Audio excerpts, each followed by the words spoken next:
Hello friends, आज हम एक नया टॉपिक पढ़ने वाले हैं रियल नंबर्स में से, जो कि है Euclid division lemma. Euclid division lemma का मतलब क्या होता है? It is a technique to compute HCF of given two positive integers. दो कोई भी पॉजिटिव इंटीजर्स हैं, उनका एचसीएफ फाइंड आउट करने के लिए हम इस डिवीजन लेमा का यूज करते हैं, वेयर हमें इस तरीके से इसको रिप्रेजेंट करना होता है a equals to B Q plus R. यहाँ पर a का मतलब होता है डिविडेंड, Q का मतलब होता है क्वोशिएंट, R का मतलब होता है रिमाइंडर एंड B का मतलब होता है Euclid division lemma. By an example find the, हम क्या करते हैं 306 और 1314 का एचसीएफ फाइंड करते हैं। तो 306 को 1314 का निकालने के लिए हमने क्या करा है, यहाँ पर इसको 4 से मल्टीप्लाई किया। तो 4 6 जा 24, 0, 4 3 जा 12, 4 minus 4 is 0 and 11 minus 2 is 9 and here 2 remainder is 1 0 sorry। now 306 तो 93 जा 270 होता है, तो हमने 270 ले लिया। 6 10 minus 7 3 now 90 36 2 जा 72 here it is 18 and 36 18 2 जा 36। जो नंबर लास्ट में हमारे पास बचता है, यानी जब रिमाइंडर 0 हो जाता है, तो जो भी हमारा डिवाइजर होता है वही हमारा एचसीएफ होता है।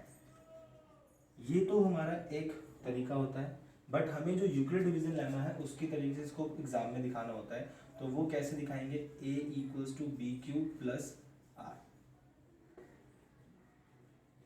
a is equal to B Q plus R, where a was 1314, b is 306, q is 4 and remainder is 90। now 306 becomes a, 90 becomes your b and 93 is 270 and remainder was 36। now 90 becomes a and 36 becomes b, 36 2 just 72 and we have a remainder 18 there। now 36 here, 18 2 just 36 plus remainder is 0। whenever remainder is 0, this b is your HCF।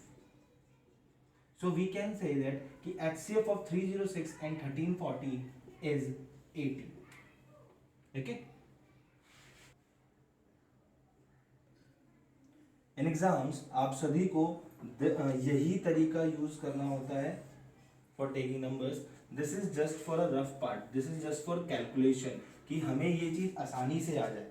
Okay अगर हम जब तक इसको अगर हम direct करने लगेंगे तो ये हमारा थोड़ा सा टाइम ज़्यादा लेता है कैलकुलेशन में। तो इस तरीके से करते हैं तो आसानी हो जाती है हमें करने में, और बाद में इस तरीके से इसको लिख दिया जाता है। ओके नेक्स्ट क्वेश्चन जो है हमारे पास एनसीईआरटी का एक्सरसाइज 1.1 का क्वेश्चन नंबर 4 है। ओके इसको एक बार शो करते हैं। Use Euclid division lemma, use Euclid division lemma to show that the square of any positive integer।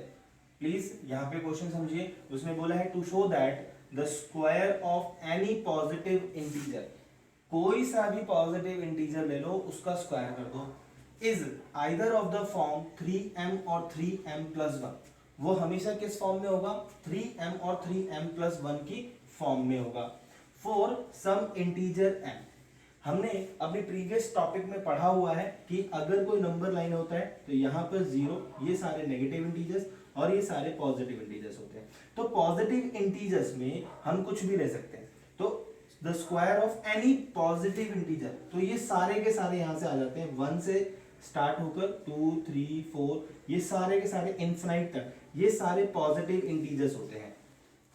और उसने बोला है फॉर सम इंटीजर m, तो इंटीजर m का मतलब यहां पर क्या हो गया? ये सारा का सारा, यहां पर ये सारा, यानी आप अगर उसमें नेगेटिव टर्म डालते हैं तो नेगेटिव टर्म भी आ जाएगा, 0 डालते हो तो भी वो इंटीजर कहलाएगा, अगर पॉजिटिव टर्म डालते हो तो भी वो इंटीजर m कहलाएगा। ये कुछ भी हो सकता है, यहां पर m का मतलब कुछ भी हो सकता है। ये आप यहां पर इस चीज को ध्यान रखिएगा कि m केवल एक इंटीजर की बात नहीं कर रहा, उसमें बोला है कोई सा भी इंटीजर m हो सकता है। यहां पर वो कुछ भी हो सकता है, चाहे वो पॉजिटिव नंबर हो सकता है, चाहे वो नेगेटिव हो सकता है, चाहे वो 0 भी हो सकता है, कोई भी इंटीजर यहाँ पर देखा जा सकता है।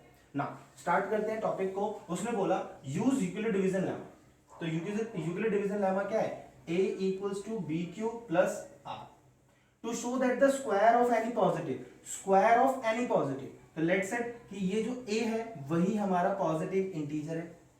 Now is either of the form 3m और 3m plus 1.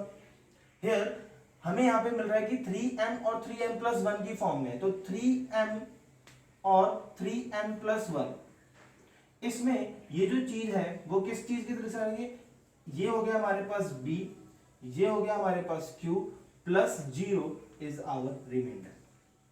ओके, तो बी क्यू प्लस रिमाइंडर. तो यहां पर भी सेम देखो B Q and remainder. So यहां पर आप लोगों को एक चीज समझ में आई कि जब भी आपके पास जो नंबर गिवन है वो हमेशा यूक्लिड डिवीजन लेमा की शो में है.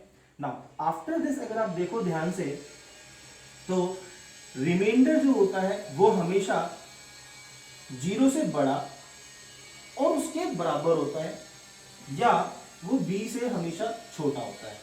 वो 0 से हमेशा या तो बराबर होगा या उससे बड़ा होगा और b से हमेशा छोटा होगा. तो अभी हमारा b क्या है इस क्वेश्चन के अंदर, 3 है. तो रिमाइंडर क्या हो जाएगा हमारा इस क्वेश्चन के अंदर, 0 1 and 2. So for this a is equal to bq plus r.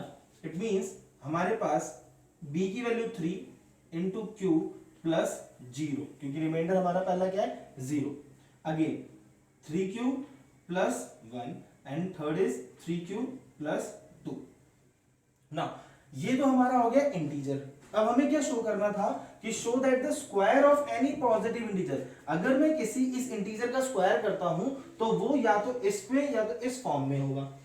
तो let's start with first. a equals to 3q. Squaring both side, squaring both side, तो a square equals to 3q का whole square which is 9q square. If I take 3 common तो I will left with 3q square.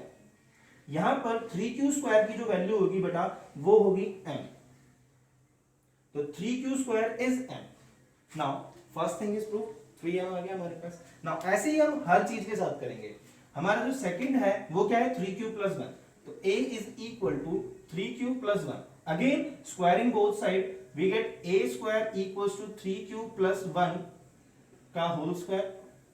Now 3q plus 1 का whole square, इसमें a plus b का whole square लग जाएगा. तो a plus b का whole square क्या होता है, a square plus b square plus 2ab means 3q का होल स्क्वायर प्लस 1 का whole square plus 2 into 3q plus 1. Now it will be 9q square plus 1 plus 6q. 9q square plus 6q plus 1 can be right is. Now इसमें से इतने part में से हम क्या करते हैं 3 कॉमन ले लेते हैं. तो we are left with what 3q square plus 2q and plus 1. Here this whole part is your m.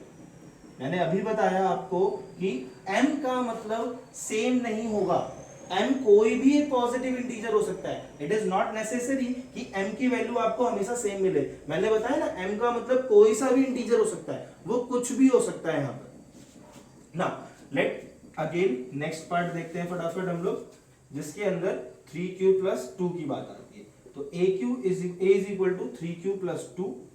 Again हमें क्या करना है, स्क्वायर करना है. तो a square is what 3q का स्क्वायर प्लस 2 का square plus 2 into 3q into 2. Here will be 9q square plus 4 plus 2 2 जा 4 3 जा 12q. 9q square plus 12q plus 4. क्या इस 4 को हम लोग 9q square plus 12q plus 4 को क्या हम 3 प्लस 1 लिख सकते हैं? हाँ लिख सकते हैं. तो हमने क्या करा, इसमें से अब 3 कॉमन ले लिया इस पूरे में से. तो 3 कॉमन लेने के बाद क्या बच जाएगा यहां पर मेरे पास 3q square plus 4q plus 1 plus 1. So again this whole part is your m here, so it means 3m plus 1. Hence proved कि हमारे पास अगर हम कोई सा भी इंटीजर लेते हैं, पॉजिटिव इंटीजर लेते हैं, तो उसका जो स्क्वायर होता है, square of any positive integer is either of the form 3m plus 1 और 3m plus 1. Okay, hence proved. For example मुझे पता करना है कि ये बात जो थ्योरम है ये कहीं पे फिट भी होती है नहीं होती है ना, तो let's it check. What is the square of 10? 10 का स्क्वायर इज 100। 100 को अगर मैं 3 से डिवाइड करता हूं तो 3 3 is 9, here 1 left 0, 3 3 is 9, here again left 1। तो इसका मतलब क्या हुआ, 100 is equal to 3 into 33 plus 1, show it 3m plus 1। आप चेक कर सकते हैं सभी चीजों के अंदर जितने भी आपके परफेक्ट स्क्वायर्स हैं वहां हर जगह पर ये चीज फॉलो होती है, चाहे आप कोई सा भी चीज देख लीजिए। आपके लिए छोटा सा होमवर्क, आपको ये पता करना है कि 3m वाला स्क्वायर कौन सा होता है, ये आप कमेंट बॉक्स में जरूर लिखें। Thank you.